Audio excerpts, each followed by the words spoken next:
E6TV నేను మీ మధు.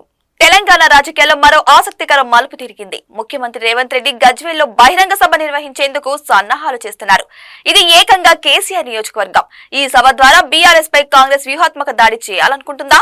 గజ్వేల్ సభకు కాంగ్రెస్ అగ్రనేతలు హాజరయ్యే ఛాన్స్ ఉందా? మరోవైపు కేసీఆర్ కూడా ప్రతిస్పందనగా భారీ సభ ప్లాన్ చేస్తున్నారా? ఇవన్నీ ఈ వీడియోలో తెలుసుకుందాం.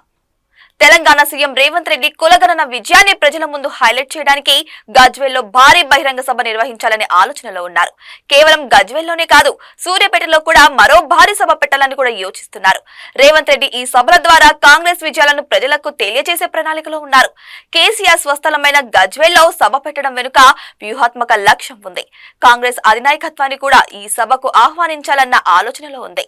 రాష్ట్రంలో త్వరలోనే స్థానిక సంస్థల ఎన్నికల షెడ్యూల్ విడుదలయ్యే అవకాశం ఉంది. కాబట్టి ఈ సభలు కాంగ్రెస్ పర్యవేక్షణలో పంచాయతీ మున్సిపల్ ఎన్నికలకు ఊతమిచ్చేలా ఉండనున్నాయి. ఇప్పటికే బీఆర్ఎస్ బలహీనపడిందని ప్రజలకు చాటి చెప్పేందుకు ఇది ఒక అవకాశంగా కాంగ్రెస్ చూస్తుంది. రేవంత్ రెడ్డి గజ్వేల్లో సభ పెడితే కేసీఆర్ కూడా అదే స్థాయిలో బీఆర్ఎస్ శక్తిని చాటేందుకు సభ పెట్టే అవకాశం ఉంది. ఇటీవల కార్యకర్తలతో మాట్లాడిన కేసీఆర్ ఫిబ్రవరిలో భారీ బహిరంగ సభ నిర్వహిద్దాం అని సూచించారు. గజ్వేల్, సిద్దిపేట నుంచి పెద్ద సంఖ్యలో ప్రజలను సమీకరించి బీఆర్ఎస్ పట్టు ఇంకా అలాగే ఉందని ప్రూవ్ చేయాలన్నది కేసీఆర్ ప్లాన్ అయితే, బీఆర్ఎస్ గతంలో కూడా ఇలాంటి ప్రకటనలు చేసింది, కానీ వాటిలో ఫాలో అవ్వలేదు.